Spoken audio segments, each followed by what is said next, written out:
16 बरस पहले जब मैंने ये सिलसिला आलमी उर्दू कॉन्फ्रेंस का शुरू किया तो उर्दू मीडियम होना गाली के करीब तर कोई चीज़ समझी जाती थी हमारी सोसाइटी में। लोग अपने बच्चों को उर्दू नहीं सिखाते थे और गाली कैसे थी, साला ब्लडी उर्दू मीडियम। आज वो सारे खरबपति टेढ़े मुंह से अंग्रेज़ी बोलने वाले arts Council of Pakistan Karachi में बैठ के सरमद से भाई की गज़लें सुनते हैं, इशरत आफरीन को सुनते हैं, ज़मीन पे बैठ के क्लासिकल मौसीकी सुनते हैं।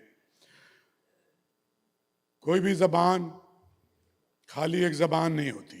फिर मैंने क्या किया कि उसमें पढ़त शामिल कर दी, ज़िया मोइनुद्दीन साहब, सटायर शामिल कर दिया, मुश्ताक अहमद यूसुफी, अनवर मकसूद, क्लासिकल रक्स शामिल किया, दुनिया की सबसे बड़ी रक्कासा नाहिद सिद्दीकी, ड्रामा शामिल किया, मौसीकी शामिल की। तो ये एतराज़ हुआ, अच्छा भाई ये जानबूझ के बातें करो। बासित जलीली, AQRA, इशरत आप ही यहाँ रहती हैं, अशफाक 30-40 साल से कनाडा में उर्दू की खिदमत कर रहे हैं। ये सभी लोग, आपको अपनी ज़बान और तहज़ीब की नई पैकेजिंग की ज़रूरत पड़ती है। वो आपके बच्चों को तभी अट्रैक्ट करेगी कि जब उसकी पैकेजिंग करेंगे और उसको बताएंगे कि किस तरीके से हमारी ज़बान, हमारा म्यूज़िक क्या है, हमारा हेरिटेज क्या है। हम जिस खित्ता ज़मीन पर रहते हैं, अब तो पाकिस्तान है और इससे पहले हिंदुस्तान का एक समाज था, उसमें मुसलमानों की अपनी तारीख़ थी और उर्दू चाहे या ना चाहे 3 सदियों से उर्दू को उन्होंने मुसलमानों की ज़बान बना दिया था। हालांकि हिंदू भी बहुत लिखते थे और इसको कहते हैं जी कि इब्तदाई शक्ल कोई 750-800 बरस पहले अमीर खुसरो की जो शायरी है, सुखी पिया को मैं न देखूं वगैरह वगैरह, और कुछ ये है कि जाहिर है कि जो वॉरियर आए, जो ईरानियों ने हमले किए और तुर्कियों ने, और उनके अल्फाज ज़बान में, ये बहुत सारी बातें हैं और ये है। लेकिन अमीर खुसरो से कोई 75 बरस पहले बाबा फरीद के यहाँ आपको जो इब्तदाई शक्ल देखें तो वो आपको अमीर खुसरो से भी पहले मिलेगी और इन सब से पहले मिलेगी। उसका एक शेर है, रोटी मेरी काठ की और लावन मेरी भूख, जिसने खादी चोपड़ी वही सहेगा दुख। तो ये 850 साल पहले सराइकी वसेब में, जहाँ से कमर रज़ा शहजाद हमारा दोस्त है, वहाँ ये शायरी हो रही थी। तो एक ये है ना कि जी ये इसकी कोई यानी किसी खित्ते की ज़बान नहीं है और ये कोई हवा में ज़बान है या ये लिंगवा फ्रैंका है कि जी बाबर के लश्कर में बोली जाती, जो भी है। एक सिंधी का बड़ा अदीब है अमर जलील, जो अंग्रेज़ी, उर्दू, सिंधी तीनों ज़बानों में बहुत, तो उसका एक जुमला है कि ये उर्दू एक करिश्माती ज़बान है, आप जितना इसको सुकेड़ेंगे इतनी फैलती चली जाएगी। तो मर्चेंट साहब कुछ ना भी करें तो उर्दू तरक्की ज़रूर करेगी, लेकिन बेहतर है कि करें। मैं बहुत खुश हूँ, मैं अक्टूबर में आया था, मैंने पूरे पाकिस्तान में कॉन्फ्रेंसेस करनी शुरू की हैं और मैंने एक और काम भी किया है, वो ये किया है कि मैं अब सिर्फ उर्दू के लिए काम नहीं करता। 10 बरस सिर्फ उर्दू की कॉन्फ्रेंस होती रही, जिसमें सरमद से भाई, इशरत आपी, अशफाक, कमर रज़ा शहजाद, रहमान फारिस अभी कश्मीर में मेरे साथ था। ये देख के आया कि कश्मीर में लोग किस तरह की कॉन्फ्रेंस हम करके आए। तो मैंने ये कहा कि एक पाकिस्तान में ज़बान को नफ़रत की बुनियाद बना दिया गया। जब मैंने काम शुरू किया तो अलग अलग जजीरों में लोग बटे हुए थे। कराची कुछ ऐसा शहर है कि जिसमें 20-30 लाख लोग हर ज़बान के हैं, पंजाबी, हिंदको, सराइकी, कश्मीरी, बलोची और उर्दू स्पीकिंग तो हैं ही। पूरा हिंदुस्तान उजड़ा तो कराची आबाद हुआ और सारे बड़े अदीब और फनकार शायर कराची आए। तो मैंने कहा जी बहुत, मैंने ये 20-30 कत्ल होते थे, पठान महाजिर, सिंधी महाजिर, फलाना महाजिर, उन हालात में हमने सिंधी को, सराइकी को, बलोची को, पश्तो को उर्दू कॉन्फ्रेंस का हिस्सा बनाया और ये आप इशफाक भाई हर साल आते हैं और हमने कहा डायलॉग शुरू करते हैं, और सारे पाकिस्तान के बड़े स्कॉलर, अदीब, फिलोसफर जमा किए, और उसके बाद ये हुआ कि उनकी दोस्तियां हो गई। और नूर उदा शाह, जिनके बारे में यह है कि बहुत बड़ी सिंधी नेशनलिस्ट हैं, उन्होंने हज़ारों के पंडाल में कहा कि ये अहमद शाह ने जिस तरह से हमें करीब किया है, तो अब उर्दू मेरी ज़बान है और सिंधी तुम्हारी ज़बान है। आज मैं यहाँ आया हूँ और हमें, मेरा ख्याल है कि जब उर्दू, जो कि जब पाकिस्तान बना तो पाकिस्तान की किसी खत्ते की मादरी ज़बान नहीं थी, और उर्दू पाकिस्तान की कौमी ज़बान बनी, तो फिर उर्दू में इतनी गुंजाइश है, सैकड़ों अल्फाज के ज़ख़ीरा है। मैं आपको सिंधी के सैकड़ों अल्फाज बता सकता हूँ, सराइकी के बता सकता हूँ, फारसी के तो हैं ही। तो उर्दू ही को अपनी बाहें कुशादा करनी चाहिए। शुरू में थोड़ा थोड़ा एतराज़ हुआ कि एक ही हमारी खालिस चीज़ रह गई थी, हालांकि मुश्किल से 4 लोग कराची में आपको खालिस उर्दू बोलते हुए कम नज़र आएंगे। बाज़ार की ज़बान ज़्यादा हो गई है, अदब की ज़बान कम हो गई है, और बाज़ार की ज़बान आपको पता है। और मैं शुरू से एक बात भी कहता हूँ, वो मैं ये कहता हूँ कि उर्दू ज़बान सरमद बहुत ज़्यादा तरक्की नहीं कर सकती, ये अदब की ज़बान तो रहेगी। जिस ज़बान को पढ़कर आपके बच्चों को रोज़गार नहीं मिलता, वो एक लिमिट से ज़्यादा आगे नहीं जा सकती, और उसके रास्ते में सिंधी, बलोची, पश्तो रुकावट नहीं है। मतलब आपका मुकाबले का इम्तहान अंग्रेज़ी में होता है, ईरान में नहीं होता, फ्रांस में नहीं होता, चाइना में नहीं होता, जर्मनी में नहीं होता। तो हमारे जो बहुत ज़हीन बच्चे हैं, बेइंतहा ज़हीन बच्चे, वो चूँकि उर्दू, अंग्रेज़ी की उनकी वोकेबलरी ऐसी नहीं है, अंग्रेज़ी नॉलेज नहीं है, it's a language, it's a medium. जैसे फ्रेंच है, चाइनीज़ है, सराइकी है, पर्शियन है, तो उसको ए लेवल के बच्चे को 1.5 लाख की नौकरी मिल जाती है। एमए उर्दू फासिल 3 मास्टर्स किए हुए पीएचडी आदमी को 40,000 की नौकरी नहीं मिलती। अगर उर्दू को तरक्की करानी है ना, मैं पाकिस्तान की बात कर रहा हूँ, अभी मैं 1 आध मिनट आपकी बात करूँगा। उसके लिए हमने कोशिश भी की, सुप्रीम कोर्ट भी गए, जस्टिस जवाद ख्वाजा का एक फैसला भी है। उर्दू को एक बात सिंधियों को, बलोचों को, पंजाबियों को सब समझाया कि ये उर्दू की लड़ाई तुमसे नहीं है, और उर्दू वालों को समझाया कि ये इनकी लड़ाई तुमसे नहीं है।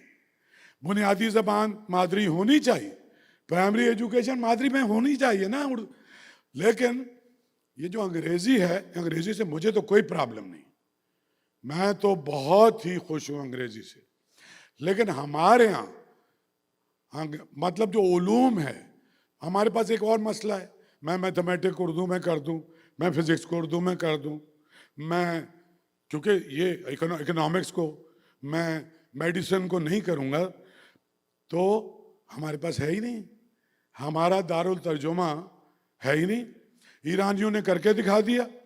ईरानियों ने खुमैनी के इनकलाब के बाद एक काम ये किया कि अपने तमाम उलूम को, जितनी अंग्रेज़ी की, फ्रेंच, जो भी था, पर्शियन में कर दिया। सो अंग्रेज़ी क्यों चाहिए हमें? अंग्रेज़ी की बहुत शदीद ज़रूरत है। मसलन मैं खुद उर्दू का सारा अदब 6-8 महीने में पढ़ लिया था, 3 सदियों का आला अदब है।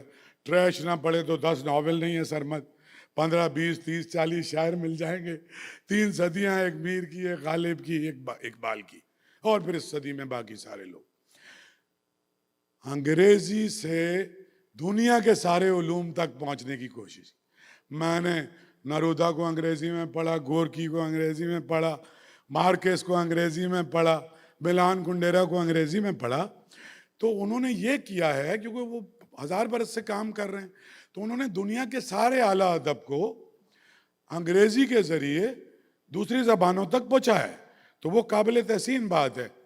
तो खैर, मैं बहुत शुक्रगुजार हूँ बासित तुम्हारा। ये हमारा हुआ क्या?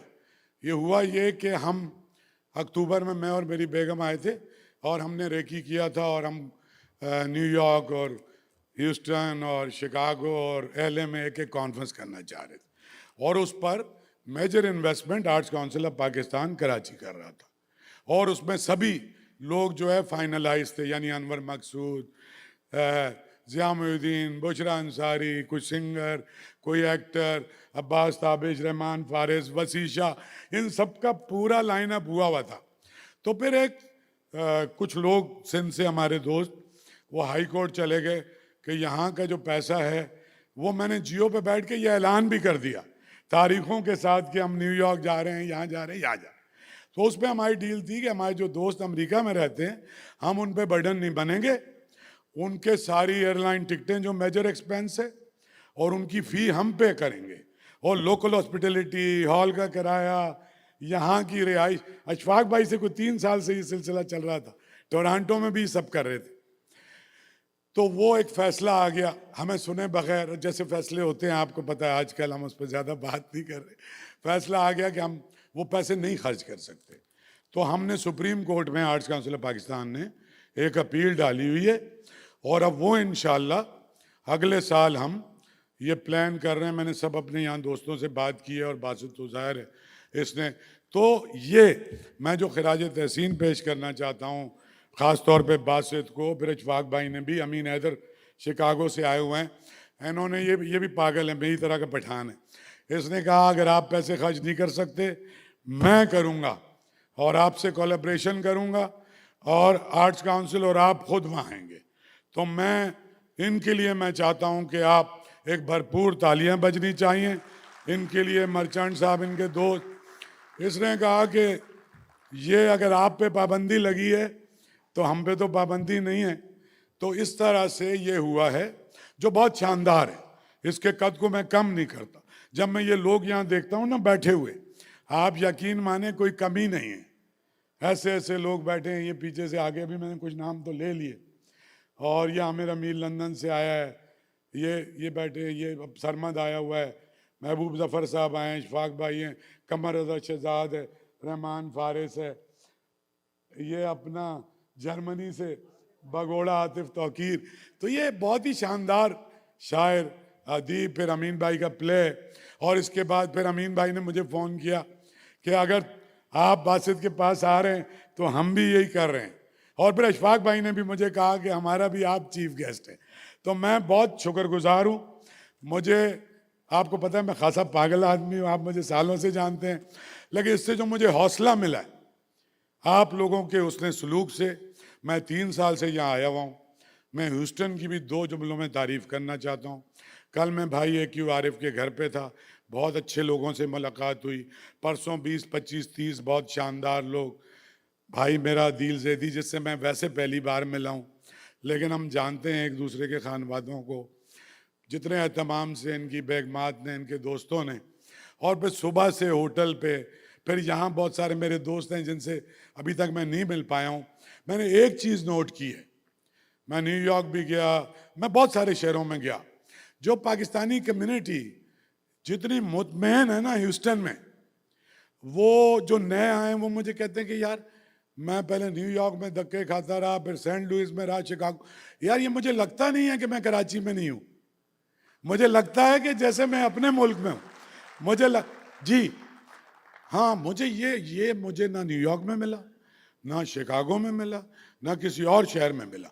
बल्कि अभी जो बहुत तेज़ी से मैंने देखा यहाँ डेवलपमेंट हो रही है, ये खाली बाहर से लोग नहीं आ रहे, ये विद इन अमेरिका भी जो हमारी पाकिस्तानी कम्युनिटी है, इवन इंडियन कम्युनिटी, यहाँ मकान मुनासिब पैसों पे मिलता है, यहाँ रोज़गार के ज़राए। तो ये जो हम बात कर रहे थे कि उर्दू, तो हर ज़बान के साथ उसकी अपनी एक तहजीब है, उसकी रसूमात हैं, शादी ब्याह की रस्में हैं, उसका रहन सहन है, उसका लिबास है, उसकी मौसीकी है, उसका थिएटर है। इसी तरह से इन्होंने आज ये करने की कोशिश की है, और जैसे उन्होंने तो वादा किया आपसे, लेकिन मैं इंशाल्लाह आपसे ये आज कह के जाता हूँ कि हम अगले बरस तारीख हमने बल्कि कराची से भी कुछ लोग आए हुए हैं। ये अक्सर जुनेद जो है, ये बड़ी अच्छी हमारी जर्नलिस्ट भी है और हबीब यूनिवर्सिटी में पढ़ाती भी हैं। AQ आरिफ 4 साल से जब से यहाँ आए, ये भी इतने मुतमईन हैं। मोहम्मद अली भट्टी आ गया है, अभी रफ़ी भी यहाँ शिफ्ट हो गया है। तो ह्यूस्टन पाकिस्तानियों के लिए एक बहुत ही शानदार जगह है। और ये मुझे कल फ़ोन किया मेरा भाई है छोटा Rahman Faris, and he was so happy, और उसने कहा कि शाह साहब अब कोई मसला नहीं है, अब आप आएंगे तो मेरा एक यार है जो जो मेरा बेजमेट है आफ्ताब चौधरी, और you wonderful person and he sitting with us, और 1 घंटे के नोटिस पे आए। मैं समझता हूँ कि ऐसे ज़बरदस्त डिप्लोमेट के लिए हम सबको तालियां बजानी चाहिए कि जो पाकिस्तान के लिए, पाकिस्तानी कम्युनिटी के लिए। और मैं इसी तरह से आफ्ताब, मैं शिकागो गया था तो तारिक करीम इज़ अ वंडरफुल पर्सन, वो खासे सीनियर हैं, वो 4 साल दिल्ली हाई कमीशन में भी रहे हैं, तो उनको मैं फ़ोन करता था, वहाँ से सारे वीज़े इंडियन स्कॉलर के लगते थे। और न्यूयॉर्क में गया तो आयशा एक लड़की है, शायद अब जो जा रही है, ये जो नई ब्रीड हमारी आई है, सो आई सल्यूट यू कि तुम्हारा काम ही क्या है, basically you are ambassador of Pakistani culture. और डिप्लोमेसी रहमान कुछ भी नहीं है जब तक उसको कल्चर के साथ ब्लेंड नहीं करें। हमारा पड़ोसी मुल्क है, हमें कोई प्रॉब्लम नहीं है। अब कल्चर को ना बम की ज़रूरत है, ना एटम बम चाहिए, कल्चर को एज अ टूल यूज़ कर सकते हैं, people to people contact between Pakistan and America. और हम चाहते हैं, हम ये चाहते हैं, हम तो शुक्रगुजार हैं अमेरिकन हुकूमत के कि जो इतने हमारे लोगों को, और मैंने यहाँ महसूस किया कि यहाँ कोई ऐसी डिस्क्रिमिनेशन भी नहीं है, जिसके अंदर जो एबिलिटी है, कोई एथनिक वो नहीं है। तो ये हमें, मेरे ख्याल में, आप अमेरिकन सिटीज़न हैं बहुत सारे और पाकिस्तानी ओरिजिन के, तो आपकी पहली जिम्मेदारी है ये भी कि अमेरिकन सोसाइटी में जो आप इकॉनमी में भी कंट्रीब्यूट कर रहे हैं, सोसाइटी में भी, और उसके साथ साथ अपनी तहजीब और सकाफत से जुड़े रहें। मैं तो बस आपको ये बातें करने आया था और मैं बहुत खुश हूँ Basit, and thank you so much, and it is just a beginning. और आपको बहुत बड़े बड़े इंशाल्लाह हम कॉन्सर्ट भी देंगे और हम आपको वो सब कुछ देंगे जो आपकी अगली जनरेशन भी डिमांड करती है। और आर्ट एग्जीबिशन भी मैंने AQ से बात की है कि पाकिस्तानी आर्ट की एग्जीबिशन भी हम लेके आएंगे। आप सबका बहुत बहुत शुक्रिया।